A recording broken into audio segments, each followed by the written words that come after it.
Dear traveler, you have arrived on Earth, the only known planet in the universe capable of supporting life. It has kept life going for more than 3 billion years, and humans have been around for around 6 million of those years.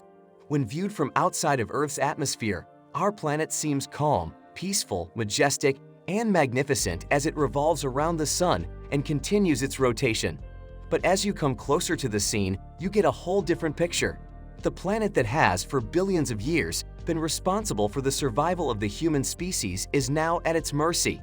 The music to begin, there is an excessive number of humans on the planet. Although there are 8 billion of us on this planet, we understand that every life is valuable. Experts say that there are much too many of us on this planet for it to be able to support us indefinitely.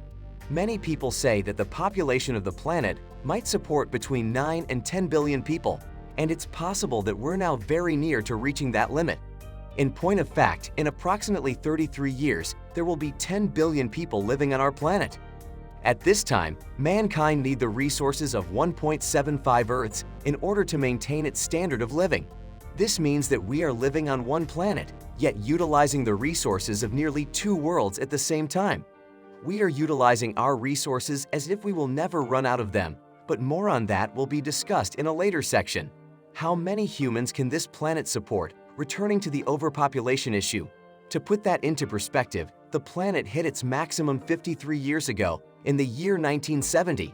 There were 3.7 billion people on the planet, which is less than half of the number that exists now and is just about enough for the planet to maintain itself. Since then, humans have been living off of what is known as an ecological debt. This means that the amount of resources we use on a yearly basis is far higher than what our planet can naturally produce in a given year. Who will be responsible for the repayment of this loan of sorts? Children, grandchildren, and even their grandchildren, provided that we leave anything for them to have on this planet. Thomas Malthus, an economist from the United Kingdom, expressed his views on the subject of overpopulation in the 19th century. He believed that it was inevitable for people to rise until they outgrew the food supply that was available to them. He was of the opinion that the increase in population may be stopped by a pandemic, a famine, a war, or some other catastrophe. Malthus was a divisive figure, and we can understand why, yet his pessimistic outlook on overpopulation may be accurate. Now let's discuss the natural resource that holds the most significance: water. Or maybe we should say that we are talking about fresh water. A human being cannot survive for more than 3 days without consuming any water.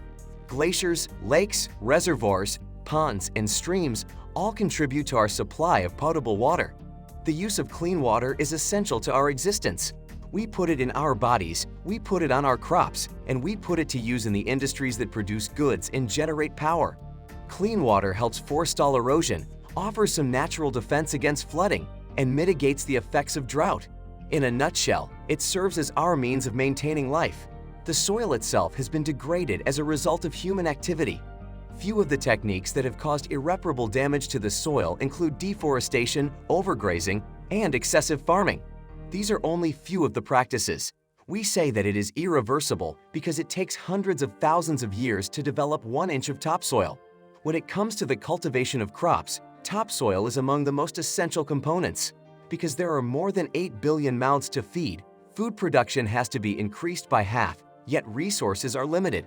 Each year, we are responsible for the loss of 75 billion tons of topsoil. What about the air itself?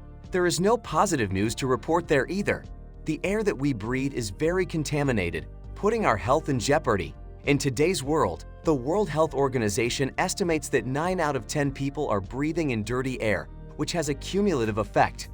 We need industry in order to provide goods and services to more than 8 billion people. These sectors create the products that we believe we need in order to carry out our daily lives.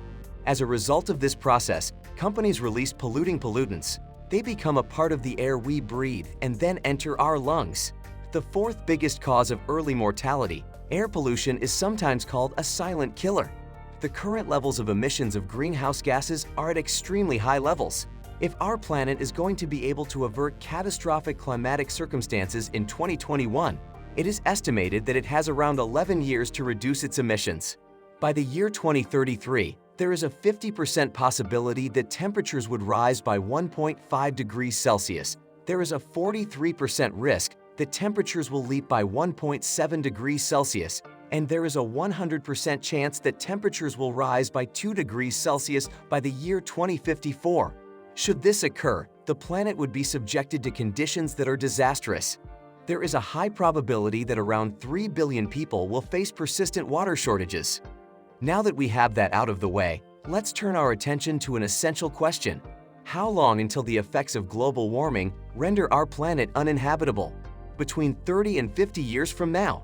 NASA states that some parts of the planet won't be livable in 50 years as a result of climate change. Thus, this is not our estimate.